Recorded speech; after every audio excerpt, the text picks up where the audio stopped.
A história está aqui hoje no Getsêmani, o jardim onde Jesus e seus discípulos se reuniram para orar na noite anterior da crucificação.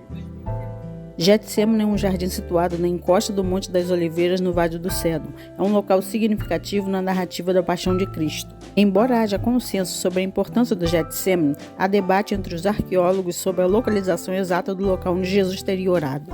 Alguns arqueólogos acreditam que a localização do Getsêmani é baseada na tradição oral estabelecida no século IV, que pode ter sido influenciada pela presença de uma igreja no local. Outros argumentam que as evidências arqueológicas encontradas no local apoiam a ideia de que o Getsêmani é o local onde Jesus teria orado. O Jardim de Getsêmani é um jardim urbano localizado ao lado da Igreja de Todas as Nações, também conhecida como Igreja ou Basílica da Agonia. Aqui é a basílica que foi construída em homenagem ao sofrimento de Jesus no Getsêmani.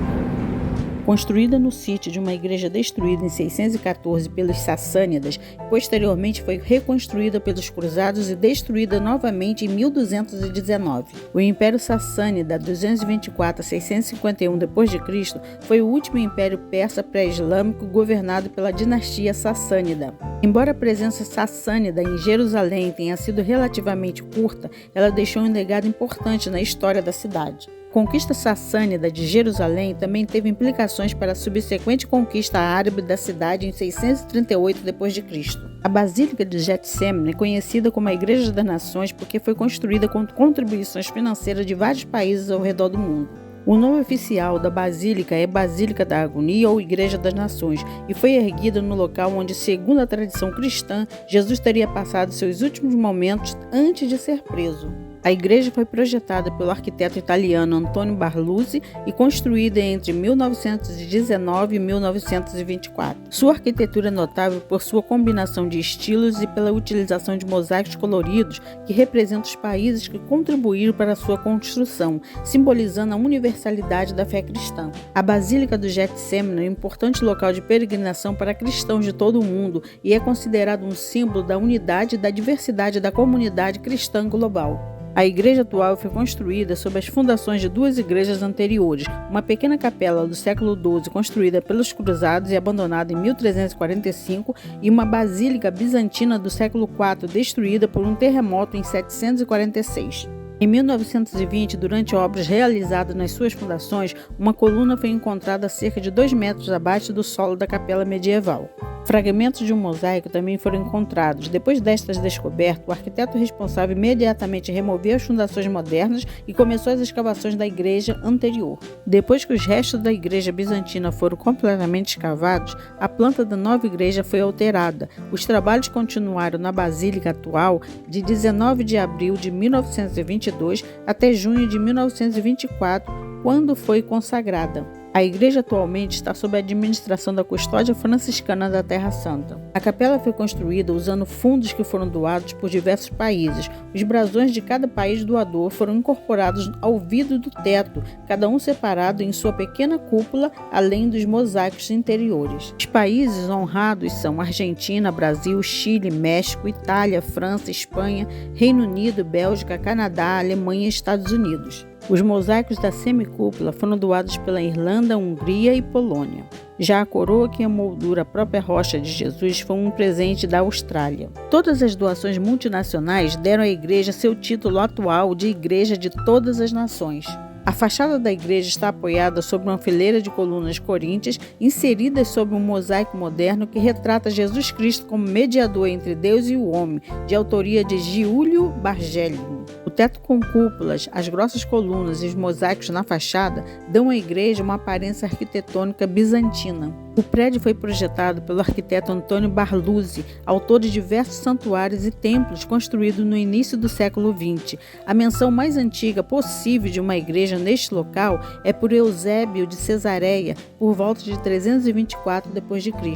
A Basílica Bizantina e o jardim ao lado foram mencionados explicitamente pela primeira vez no diário de viagem escrito por um peregrino anônimo por volta de 333 d.C. Esse é considerado o relato cristão mais antigo de viagem para e ao redor da Terra Santa. Além disso, outros peregrinos, como Eusébio de Cesareia e Egéria, também escreveram sobre Getsêmani em seus relatos de viagem, destacando a importância do local para os cristãos. Egéria, por exemplo, descreveu os rituais e peregrinações realizados no Getsêmani durante sua estadia em Jerusalém entre 381 e 384 d.C. Escavações arqueológicas no local do Getsêmani revelaram os restos de uma igreja bizantina do século IV que pode ter sido construída no local onde Jesus teria orado. Foram encontrados mosaicos bizantinos no local que podem ter sido parte da decoração da igreja.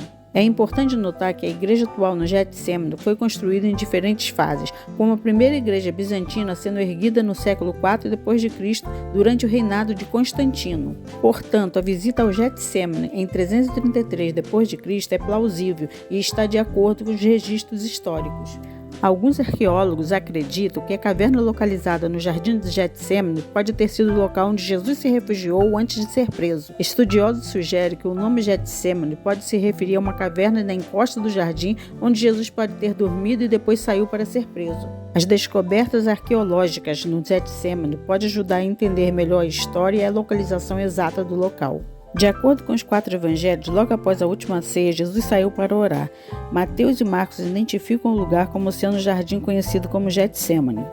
Getsêmani significa prensa de azeite e reporta o sofrimento de Jesus na noite anterior da crucificação.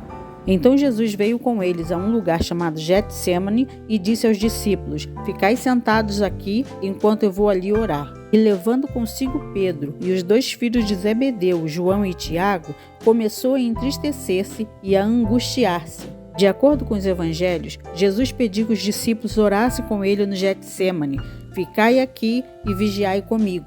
No entanto, Jesus fez esse pedido especificamente aos 3 discípulos que estavam mais próximos dele, Pedro, Tiago e João. Então ele se retirou para uma distância curta deles e ali sentiu uma enorme tristeza e angústia. Esses 3 discípulos foram escolhidos por Jesus para acompanhá-lo mais de perto durante sua oração no Getsêmani. No entanto, mesmo esses discípulos acabaram dormindo, deixando Jesus sozinho em sua agonia. E foi aqui, nesse Jardim das Oliveiras, que Jesus falou ao Pai que, se fosse possível, passasse dele aquela hora, mas que fosse feita a vontade do Pai e não a dele. Essa oração revela a profunda humanidade de Jesus, que sentiu o peso da cruz que estava prestes a carregar. Ele estava angustiado e triste, sabendo que estava prestes a enfrentar a crucificação e a morte. Ele fez esta oração 3 vezes, conferindo a situação dos discípulos a cada vez e encontrando-os dormindo. Então ele proferiu uma das suas famosas frases: "O espírito na verdade está pronto, mas a carne é fraca." De acordo com o Evangelho segundo Lucas, a angústia de Jesus no Getsêmani foi tão profunda que seu suor tornou-se em grandes gotas de sangue que corriam até o chão. A agonia de Jesus no Getsêmani é um evento profundamente significativo na narrativa da paixão de Cristo, conforme descrito nos Evangelhos do Novo Testamento. O Getsêmani era um refúgio comum para Jesus e seus discípulos, e foi aqui que Jesus experimentou uma das mais intensas orações de sua vida. Ele sabia que estava para enfrentar uma grande prova e queria o apoio deles. No entanto, os discípulos acabaram dormindo, deixando Jesus sozinho em sua angústia. De acordo com o Evangelho segundo Lucas, um anjo apareceu e o confortou durante sua oração. Essa aparição do anjo é um sinal da presença divina e do cuidado de Deus com Jesus, mesmo nos momentos mais difíceis. Judas chegou ao Getsêmani com uma multidão armada e beijou Jesus, identificando-o para os guardas. Esse beijo é um ato de traição que simboliza a rejeição e abandono de Jesus por um de seus próprios discípulos, entregando-o às autoridades romanas. Segundo os evangelhos, Pedro tentou defender Jesus e cortou a orelha de Malco, servo do sumo sacerdote. Jesus então curou a orelha de Malco, demonstrando sua compaixão e poder divino, mesmo nos momentos mais críticos. A prisão de Jesus é um evento que revela a complexidade e a profundidade da narrativa da paixão de Cristo. É um momento de grande tensão e drama, que destaca a traição de Judas, a negação de Pedro e a solidão de Jesus. A oração de Jesus no Getsêmani revela sua profunda humanidade e vulnerabilidade. Jesus se sentiu sozinho em sua agonia no Getsêmani, mesmo com a presença de seus discípulos. Depois da agonia no Getsêmani, Jesus foi preso por uma multidão liderada por Judas Iscariotes. Os guardas prenderam Jesus e o levaram embora, enquanto os discípulos fugiram. A prisão de Jesus marca o início de uma série de eventos que culminaram em sua crucificação e morte na cruz. Bom, gente, por hoje é só. Mas não esqueça de deixar o seu like no vídeo, se inscrever no canal, apertar o sininho e compartilhar. Porque a história está aqui. Beijos!